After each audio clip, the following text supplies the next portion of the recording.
Hey, how's it going, everybody? Welcome back to the channel. And yeah, so trying out Boost Mobile once again. Once again, shout out to Sneed Mobile Tech. He actually set up the line, the service, and everything like that, and he sent the SIM card out to me. One of the SIM cards he was going to give away. I don't know why anyone didn't want the SIM cards. Or I mean, personally, I don't know what happened. Why it wasn't given away to that extent. But anyways, the account is going to someone I know who really could use the phone. In agreement, I get to test it out for a little bit here. So yeah, let me just kind of like give you guys an update of what's going on with Boost Mobile, the interactions that I've had. So the iPhone 7. Let me tell you guys right now. I don't know. A lot of people are reporting that if you have a you know a Sprint unlocked phone, it'll work on T-Mobile. If you have a T-Mobile phone, it'll work on Boost Mobile, right? And like I've had people like message me and tell me like, oh yeah, T-Mobile iPhone that's locked will work on Boost Mobile now because Boost runs on the T-Mobile network. So the iPhone 7 that initially was set up to run, everything worked well, right? So it accepted on Boost Mobile system, right? So accepted it on Boost Mobile system and everything like that. The problem is that because the iPhone 7 is locked, and I don't have a T-Mobile account to unlock the iPhone 7, everything's good. The phone's in good standing. Let me tell you guys right now, okay? Because I ran IMEI checks, not blacklisted, not reported stolen, and it's been paid off. The phone was given to me by a friend. He didn't have a T-Mobile account to unlock it, so it's still locked. And Lawrence tried to help me unlock it. Shout out to Lawrence. But the phone has to be active on a T-Mobile account in order for them to unlock it, and you got to plug it into a computer and run it through iTunes to complete the unlock. The iPhone 7's unlock method is just wow. It's all kinds of bananas. So anyways, when I powered on the phone, it was like the SIM is not supported and contact your carrier and all this other stuff. I'm like, oh great. So I picked another device to use, and I was figuring, okay, you know what? I'll just do a device swap in my Boost account. So I logged into Boost mobile account, tried to do a device swap. It wasn't doing it. Okay, so I was like, okay, what the heck is going on? So I contacted Boost Mobile, and the first time I contacted them, they were pretty nice. They were pretty obvious. Obvious to being nice, but they got me to tech support. Tech support's like, oh yeah, your iPhone 6s Plus that you're gonna put the Boost Mobile service on is what do you tell me? Oh, look weirdness. Hold on. I'm trying to show you guys what happened afterwards. But anyway, so he's like, yeah, the SIM card's not compatible with it and all this other junk. I have to send you out another SIM card. But he was really nice about it. He was like, the SIM card I'm going to send you out, that's for your iPhone 6s Plus, it'll cost $12 to overnight it, but I'm going to pay that $12 and just have it overnighted to you so you don't pay anything. I was like, hey, cool. That's cool, right? So they sent me this, right? Okay, you guys see that? They sent me that. Now this no longer works on Boost Mobile. The Sprint side does no longer works. So I was like, okay, what the heck, because I got it yesterday, and then I went to swap the device out, and I was putting in the ICC ID, and it was like, this is not a recognized ICC ID. I'm like, what are you talking about? The SIM card right there says it, Sprint, Virgin Mobile, Boost Mobile. Like, come on now. So anyways, I call back in, talk to tech support. This time around, the lady that I spoke to in care, she was very bland.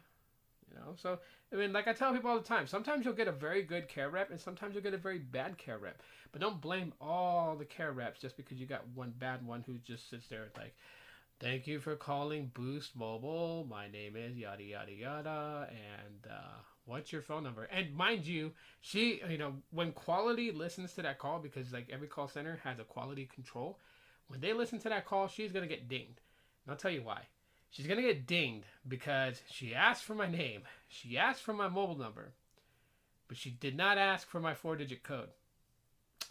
That's a big no-no because I could have said I was Tito and got in and swapped the device and stole the line, then go and change the PIN code, change the mobile number, change everything else, and boom, someone stole the account. So big ding on her. But anyways, So she got me on the tech support, talked to tech support. She was really cool about it, and she was just like, oh, okay. Gave her the ICC ID that I got from tech support.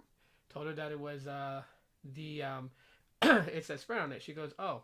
She goes, no, your phone is compatible with the expanded network. I'm like, okay, well, I have a SIM for the expanded network. And I read it off to her, and about after 5 minutes of like really digging into it, then she comes up, she goes, oh, the reason why the phone won't activate with the expanded network SIM in your iPhone 6s Plus is because when the account was created, the SIM card was bonded to the iPhone 7. And you can't just take the SIM card out and throw it into another iPhone. And you can't just do an IMEI swap and the SIM card move over to the iPhone 6s Plus. It's going to completely stick. So she's like, you have to go get another SIM card. Okay, cool. So I went to a local Boost Mobile store. They had expanded network SIM cards. I got another one. Cost $10. Went in, did an IMEI swap. Put the iPhone 6s Plus IMEI in it. Swapped it to that. It asked me if I had an expanded network SIM card. Popped that sucker in, and yeah, from there it activated. So I was like, wow. So my iPhone 6s Plus has the Boost Mobile service on it for now, and I get to test it out. And I uploaded a speed test to Twitter, and I was kind of surprised. You know, it's not a 5G capable device, so it's only LTE only. And for the speed test, I was pulling like 20 plus megabits down on the downlink, and 30 megabits per second plus or up on the uplink. And I was like, wow, okay. Because when I had Boost Mobile years ago, it wasn't like that.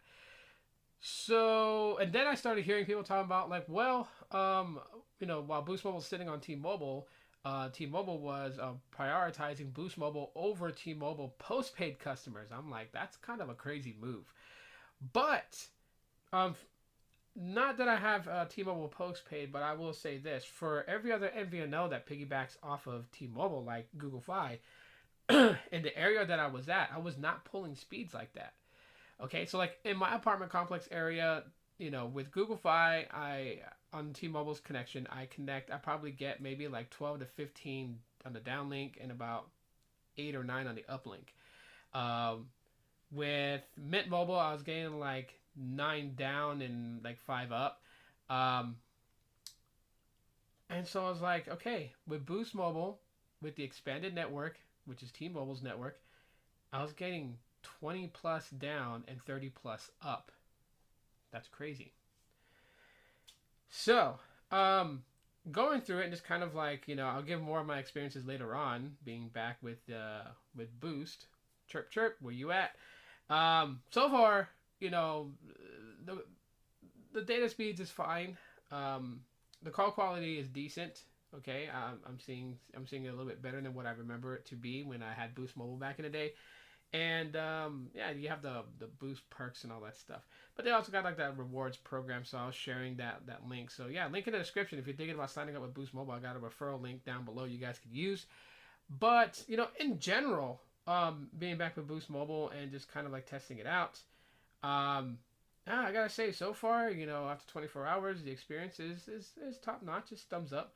Now I'm gonna take this thing all around the place and see how well it does. And of course, I'm gonna game on it with my Pokemon Go game.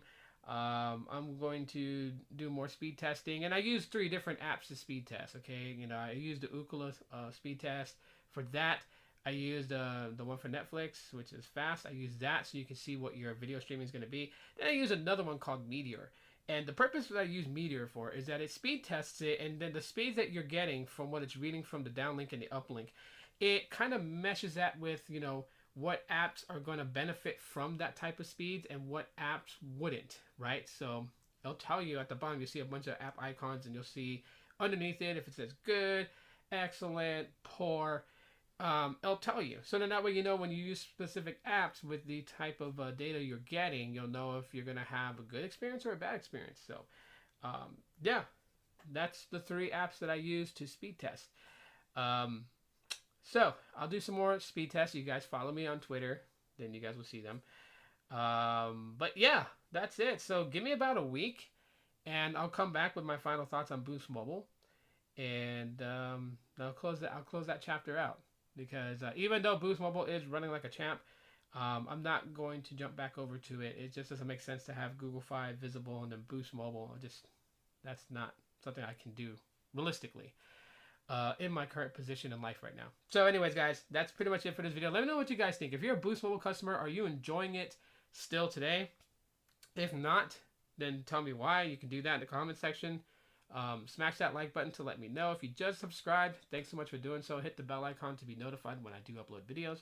And that is it for right now, guys. Thanks for checking it out. And as always, aloha.